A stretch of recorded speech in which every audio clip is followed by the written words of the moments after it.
Hey everybody. So only have 2 minutes according to this assignment. So I'm going to try to go ahead and dig in and get out the way. So my name is Nicholas Collier, and I will be doing my internship at a residential treatment facility for the youth, ranging from ages 8 to 18, depending if the child has aged out of state custody.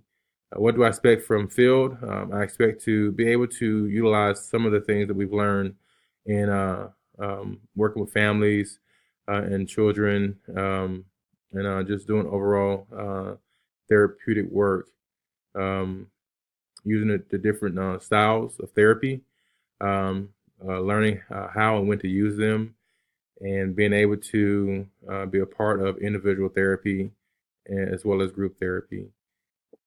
What has me most excited? Um, the facility that I'm at now, I actually worked there after I graduated undergrad, and so I'm excited about going back and working, doing my internship as an actual therapist and not a mental health associate. So I'm really excited about that. What has me concerned? Really being able to put my hands on, so to speak, learning or putting to practice what we've learned in class. So it has me a little nervous, but excited at the same time. I know in order for us to learn, we have to make mistakes. So um, being able uh, to put to practice, but learn and get some good critical and feedback to help me know what I need to work at for future therapeutic work. What is my plan for managing my excitement and concerns?